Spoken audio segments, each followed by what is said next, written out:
Cerita horor kali ini saya alami sekitar tahun 2011. Waktu itu saya masih bekerja sebagai quality control di perusahaan mebel, sebuah perusahaan asing. Sebagai quality control, saya sering mendapat tugas untuk melakukan inspeksi di pabrik rotan yang berada di wilayah Cirebon. Nah, setelah 1 tahun berjalan, pabrik rotan tersebut pindah lokasi, tapi masih di daerah Cirebon juga, di daerah Tegalwangi tepatnya. Saat hari pertama memasuki pabrik, saya pun berjalan-jalan mengelilingi pabrik agar lebih kenal dengan bangunan pabrik tersebut. Pabrik itu memiliki 3 bangunan, namun hanya 2 bangunan yang digunakan untuk tempat produksi.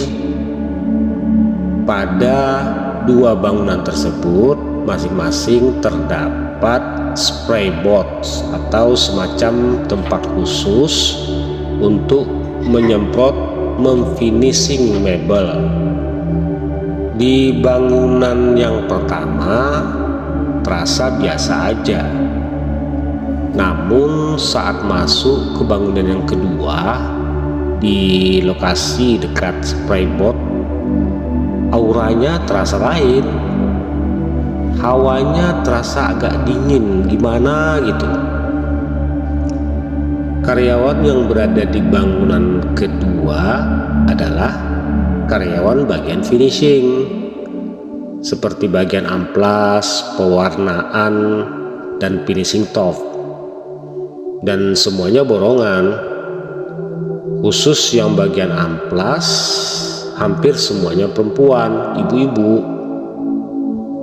Mereka kalau bekerja ya pakaiannya biasa, namun di bagian perut ke bawah didobeli dengan kain jarik atau kain tapih.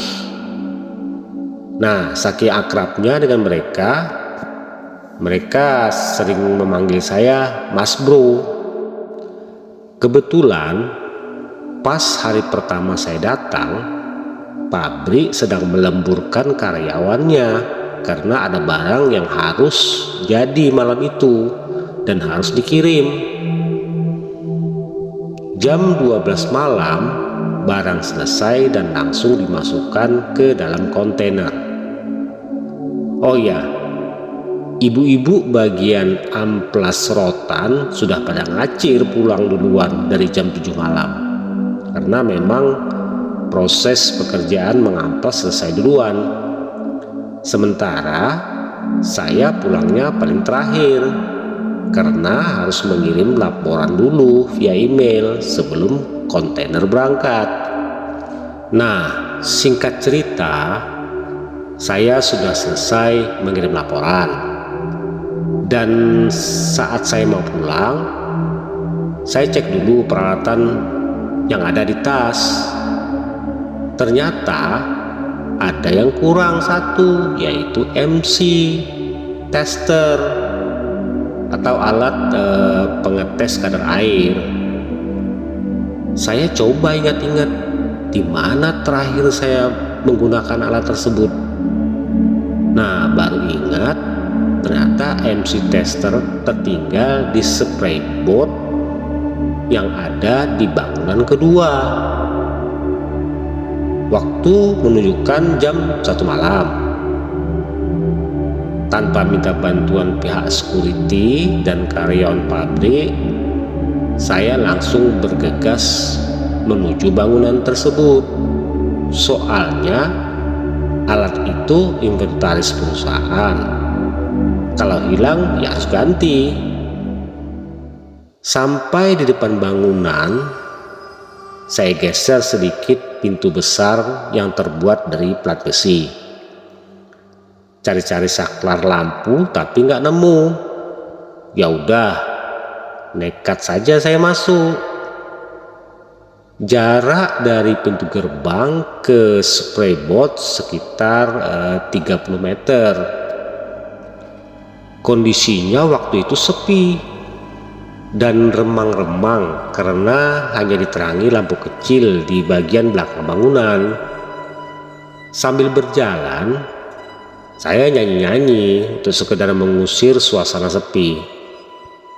Sampai di sprayboard, saya cari MC tester tersebut, pakai korek api, nyalakan korek api.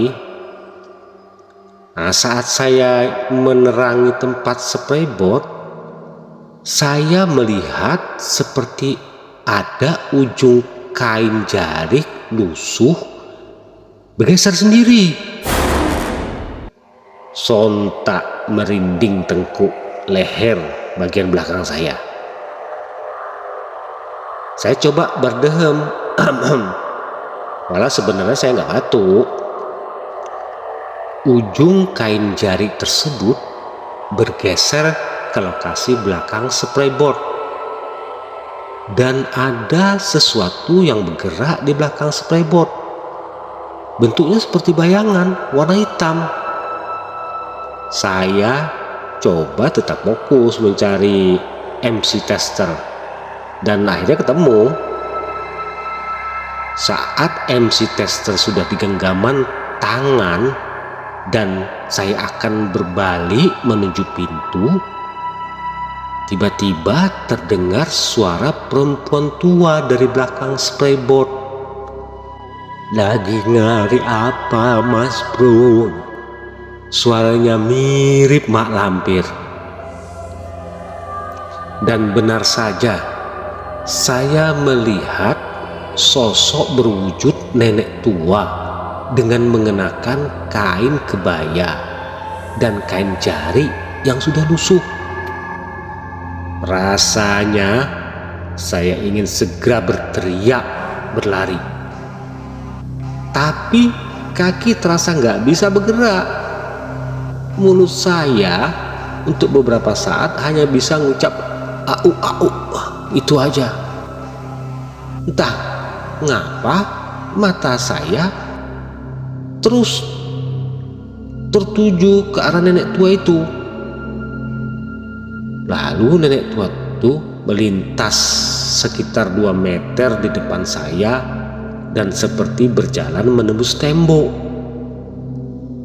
Setelah itu barulah saya bisa menggerakkan badan.